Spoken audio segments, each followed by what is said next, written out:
One candle blown out, one wish never granted, one celebration turned nightmare. That's all it took to transform what should have been the happiest days of the year into scenes of unimaginable horror that would haunt you forever.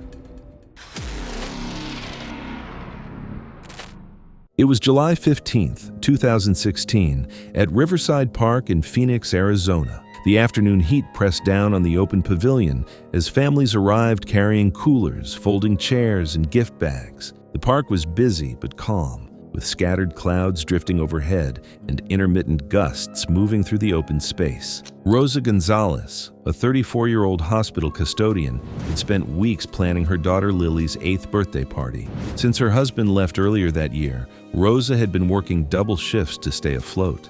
Renting the park pavilion for $50 was all she could manage. But Lily had one request she talked about constantly: a bouncy castle. 15 classmates from Lily's elementary school were invited, many arriving early, already running toward the open lawn. The inflatable was supplied by Jake Morris, a 28-year-old independent rental operator. Morris arrived 45 minutes late and appeared visibly tired and irritable, according to several parents who watched him unload the equipment. The pavilion's concrete surface made proper anchoring difficult. When Rosa asked about safety, Morris brushed off the concern, stating the 20 by 15-foot inflatable was heavy enough to stay in place. Weather reports that day tracked a developing storm system moving across the Phoenix area. Forecasts warned of wind gusts reaching 30 to 35 miles per hour. Manufacturer guidelines for the inflatable limited safe operation to winds below 25 miles per hour. Despite this, Morris used no stakes or sandbags, relying solely on the inflatable's weight, reasoning that anchoring was unnecessary on concrete. By around 2 p.m., the party was underway. Children took turns inside the inflatable while parents gathered nearby, chatting under the pavilion shade. Rosa focused on setting up the cake table. As time passed, the wind became more noticeable. Several adults commented on the gusts, but the children remained focused on playing. At approximately 2:47 p.m., a strong wind gust swept through the park, later confirmed by regional weather data to have exceeded safe operating limits. The unanchored inflatable caught the wind, its large surface acting like a sail. The structure lifted several feet off the ground, with Lily and 2 other children still inside. A nearby parent captured the moment on a cell phone as the inflatable rose and flipped forward. Inside, Lily was thrown upward against the fabric roof as the structure inverted. As it completed its rotation, she was ejected from the opening. Lily struck the corner of a concrete picnic table head first before falling onto the pavement. The impact caused catastrophic head and cervical spine trauma, resulting in immediate unsurvivable neurological injury, according to the medical examiner. The other 2 children were also thrown from the inflatable but landed on grass, sustaining broken bones and severe bruising. Parents ran toward the scene as screams erupted across the pavilion. Someone immediately called 911. Emergency medical services arrived within minutes. Paramedics attempted resuscitation, but Lily showed no signs of life. The severity of her head and neck injuries made survival impossible. Cell phone footage of the incident spread rapidly online, sparking widespread outrage over inflatable safety practices. Investigators later found that Morris's company operated without proper insurance and under multiple business names. He could not be located in the days following the incident. The medical examiner confirmed death from fatal head and neck trauma. Records showed Morris had consumed alcohol the night before, though no impairment was established. Rosa Gonzalez recovered little through litigation. A recovered phone video timestamped 2:44 p.m. helped confirm the final pre-incident timeline. Lily's birthday party wasn't an isolated case. Just 11 months later, in a major city far from that park, another birthday celebration would end in a fatal incident, this time on a rooftop, with cameras already rolling. It was June 15th, 2017, when a birthday celebration in downtown Chicago turned fatal for Lucy Baker, a 28-year-old freelance designer known for her adventurous social media posts. Baker had invited her sister Maya, a 24-year-old nursing student, and friend Jake, a 29-year-old construction worker, to her 12-story apartment building for an evening celebration. The trio planned to capture birthday photos on the building's rooftop, despite posted restrictions on roof access that were rarely enforced by building building management. Chicago weather services recorded sustained winds of 25 to 30 miles per hour that evening, with gusts reaching higher speeds near elevated structures. Baker had consumed several alcoholic beverages throughout the afternoon, according to witness accounts from her companions. Around 8:30 p.m., the group accessed the roof through an unlocked stairwell door. The building's flat roof featured a low concrete parapet with a smooth cap approximately 12 to 18 inches wide running along the perimeter, roughly 120 feet above street level. Maya positioned herself with her smartphone, while Jake activated his chest-mounted action camera to record from multiple angles. Baker stepped onto the parapet cap, attempting to recreate a viral video pose she had seen online. The concrete surface, covered with a thin layer of dust and debris, provided minimal traction. As Baker extended her arms for balance while pivoting on one foot, a strong lateral wind gust struck her from the side. Her right foot slipped on the smooth concrete surface, causing her to fall backward off the ledge. The recorded footage shows Baker's hands briefly catching the parapet edge before losing grip. She fell several stories before striking an exterior fire escape railing near the 8th floor, sustaining multiple rib fractures and spinal injuries. The impact altered her trajectory as she continued downward, ultimately landing head first on the concrete sidewalk below. Maya immediately called 911 while Jake rushed downstairs. Emergency medical services arrived within 6 minutes, but Baker showed no vital signs. The medical examiner later determined death resulted from catastrophic skull fractures and traumatic brain injury, with severe internal injuries sustained during the fall sequence. Both recording devices captured key portions of the incident from different vantage points. The chest-mounted camera provided a clear view of the slip and initial fall, while the smartphone footage documented the wind conditions and Baker's final moments on the ledge. Blood evidence and visible damage supported the investigators' conclusion that the fire escape was struck during the fall. Toxicology results revealed a blood alcohol content of 0.12%, well above the legal driving limit. The building superintendent told investigators that residents frequently access the roof despite safety warnings. He noted that the parapet design met older building codes but lacked modern safety features. Jake's construction background allowed him to offer practical observations about the rooftop surface and parapet conditions to investigators. He explained that the parapet cap's smooth finish created dangerous conditions for anyone attempting to balance on the surface. Chicago Police Department investigators reviewed the footage as part of their incident report. The Cook County medical examiner ruled the death accidental, citing alcohol impairment, dangerous wind conditions, and the inherently unsafe nature of the activity as contributing factors. Building management subsequently installed higher barriers around the rooftop perimeter and implemented stricter access controls. The recovered video evidence was later referenced in local safety discussions and educational materials about the dangers of rooftop photography and social media stunts. But rooftop dangers weren't the only birthday hazards that year. Just over a month later in Arizona, Simon Page would discover that even familiar backyard celebrations could turn deadly in ways no one anticipated.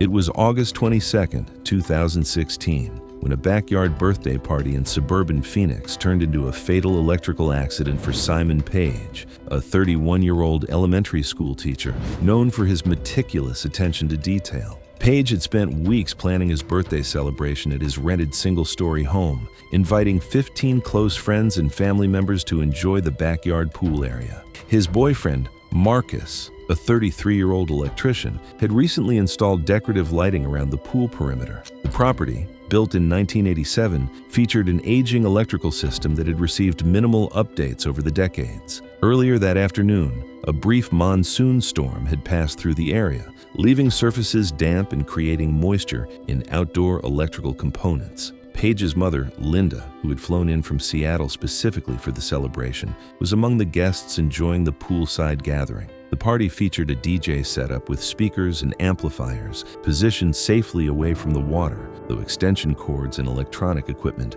remained scattered around the deck area. As evening approached, Page decided to adjust the underwater pool lighting to create better atmosphere for photographs. The pool's electrical system, installed during the home's original construction, lacked modern safety features and had developed a ground fault in the lighting circuit that went undetected. Water from the afternoon storm had seeped into a junction box near the pool equipment, compromising the electrical integrity of the system. The home's GFCI protection, designed to prevent electrocution, was either improperly installed or failed to interrupt the fault, rendering it ineffective. A neighbor's security camera, positioned to monitor the shared property line, captured the incident from an elevated angle overlooking the pool area. The footage shows Paige stepping into the shallow end while reaching toward the metal trim ring surrounding the underwater light fixture. When Paige made contact with the metal component, electrical current from the pool lighting circuit passed through his body, entering through his upper extremity and grounding through the conductive pool water. The alternating electrical current caused involuntary muscle tetany, preventing him from releasing his grip. The current disrupted Paige's cardiac rhythm and respiratory function within seconds. His body remained rigid for several seconds before he collapsed unconscious into the water, floating face down in the shallow end. Marcus, recognizing the signs of electrical shock from his professional experience, immediately ran to the main electrical panel and shut off power to the entire property. He then entered the pool and pulled Paige onto the deck, beginning CPR, while other guests called emergency services. Phoenix Fire Department paramedics arrived within 7 minutes of the initial call. Advanced life support protocols were initiated immediately, including cardiac monitoring, airway management, and resuscitative measures as indicated. Despite continuous resuscitation efforts lasting 45 minutes, medical personnel were unable to restore spontaneous circulation. The Maricopa County Medical Examiner determined that death resulted from cardiac arrest caused by electrical shock, with submersion-related complications as a contributing factor. Toxicology results showed no alcohol or drug impairment. Electrical inspection revealed multiple code violations, including ineffective GFCI protection, inadequate bonding of pool equipment, and water intrusion in the junction box. The pool's electrical system had not been inspected or updated since construction. The security camera footage provided investigators with a clear timeline of events and confirmed the electrical nature of the accident. The recording showed no evidence of unsafe behavior prior to the incident, supporting the conclusion that equipment failure was the primary cause. Phoenix building officials issued citations to the property owner for electrical code violations and required complete remediation of the pool's electrical system. The incident prompted a neighborhood notice encouraging residents to have their pool electrical systems inspected. But electrical hazards weren't the only hidden dangers claiming lives during birthday celebrations that year. In Colorado's mountains, a software engineer named Ruby Scott would soon encounter a different kind of invisible threat during what should have been a routine hiking adventure. We've got 2 more disturbing birthday tragedies coming up, so hit that subscribe button if you want to see how celebrations can turn even deadlier. It was September 8, 2018, when a solo birthday hike in Colorado's Front Range of the Rocky Mountains turned deadly for Ruby Scott, a 35-year-old software engineer known for her competitive nature and goal-oriented approach to outdoor activities. Scott had planned a challenging day hike to celebrate her birthday, choosing a scenic alpine trail near a popular high-elevation lake that she had completed 12 times previously. Her girlfriend, Sarah, a 32-year-old veterinarian, remained home due to work obligations, but encouraged Scott to document the adventure.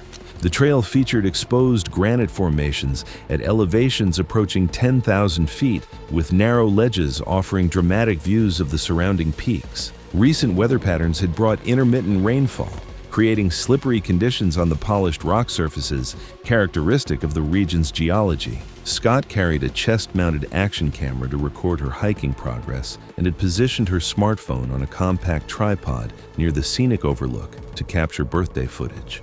A park ranger Scott had spoken with earlier in the season had mentioned recent rockfall activity along some exposed sections of trail. Weather forecasts predicted afternoon thunderstorms, typical for early autumn conditions at high elevation. The morning had started clear, but clouds were building over the Continental Divide as Scott approached the overlook area. The granite formations showed evidence of freeze-thaw weathering, with subtle fracture lines later identified in several rock slabs. Recent precipitation had saturated the thin soil layer covering portions of the bedrock, creating unstable conditions not immediately apparent to hikers. Scott reached the overlook area during the early afternoon and began setting up her recording equipment. The chest-mounted camera documented her movements as she approached a wet granite outcrop that extended over a steep drop of approximately 200 feet. As Scott stepped onto what appeared to be solid rock, the underlying slab began to shift under her weight. The granite section, measuring several feet across, had been undermined by repeated freeze-thaw cycles and was held in place primarily by friction and accumulated debris. The smartphone footage captured the initial moment when the rock formation gave way. Scott and the detached granite slab began sliding down the steep mountainside together, with the loose rock accelerating ahead of her during the fall. The chest-mounted camera captured portions of the initial descent before the footage became unstable as Scott struck multiple granite boulders during the fall. The impacts caused multiple traumatic injuries, including severe head trauma, when a large rock fragment struck her head with sufficient force to cause fatal brain injury. Scott's body came to rest on a narrow ledge, approximately 180 feet below the trail level. The recording devices continued operating, documenting the aftermath and providing additional context for investigators. Other hikers on the trail below heard the rockfall and located Scott's position using the sound of the impacts. Emergency services were contacted shortly afterward once Scott's location could be confirmed, with search and rescue teams dispatched to the remote location. Due to the technical terrain and Scott's position on the narrow ledge, rescue personnel required specialized equipment and additional time to reach the accident site. The response team confirmed that Scott had died from her injuries before they could establish contact. The county coroner determined that death resulted from massive head trauma and internal bleeding caused by multiple impacts during the fall. The investigation found no evidence of equipment failure or unsafe hiking practices prior to the rock collapse. Park officials reviewed both recording devices to understand the geological failure. The footage clearly showed the natural rock formation giving way under normal hiking conditions, with no evidence suggesting intentional risk-taking. Following the incident, park maintenance crews identified and marked several other potentially unstable rock formations along the trail. Warning signs were installed at the trailhead, advising hikers about increased rockfall danger during wet conditions. But natural hazards weren't the only workplace dangers claiming lives during birthday celebrations that year.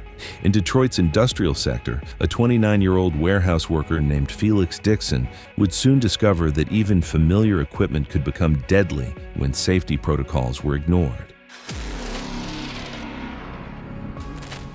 It was March 14, 2015, when a birthday celebration at a distribution warehouse in Detroit's industrial district turned into a fatal workplace accident for Felix Dixon, a 29-year-old forklift operator known for his jovial personality and love of practical jokes with coworkers. The automotive parts warehouse operated around the clock, with Dixon working the night shift alongside 7 other employees. The facility featured concrete floors, industrial shelving reaching 25 feet in height, and overhead bridge cranes designed for moving heavy automotive components.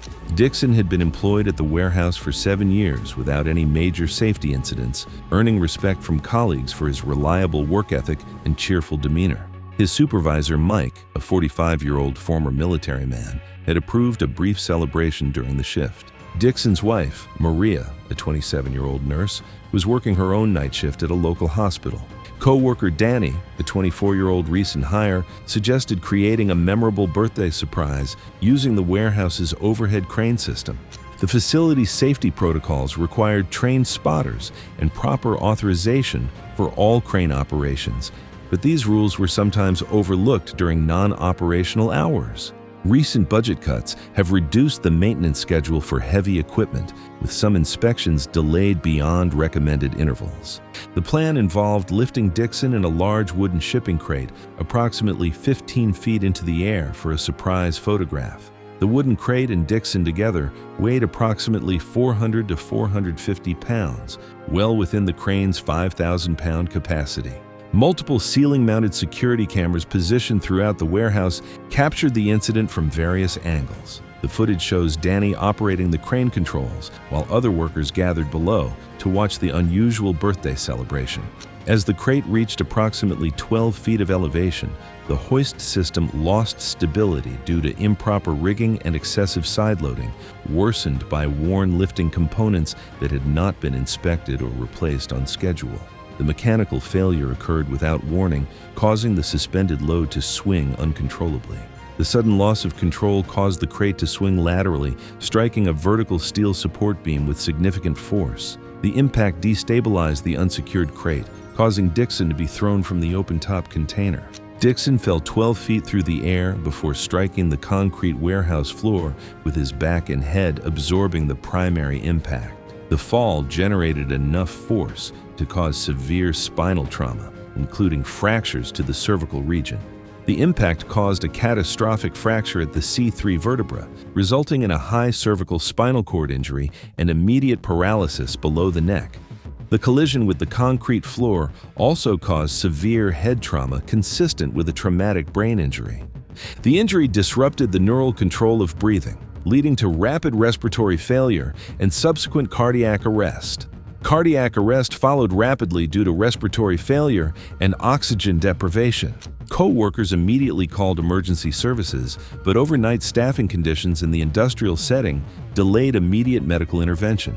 Emergency medical services arrived 8 minutes after the initial call, but Dixon showed no vital signs upon their arrival. The security camera footage provided investigators with a complete record of the incident. OSHA launched a comprehensive investigation that revealed multiple safety violations, including inadequate equipment maintenance and improper use of industrial machinery. The warehouse operator faced substantial fines following an investigation by the Occupational Safety and Health Administration for multiple safety violations. Danny faced disciplinary action and potential criminal review related to his unauthorized operation of the crane system. The facility immediately implemented mandatory safety training. Dixon's death became a case study in workplace safety training programs, demonstrating how equipment failures and protocol violations can turn routine celebrations deadly. Thanks for watching. Want to see more? Click on your screen now.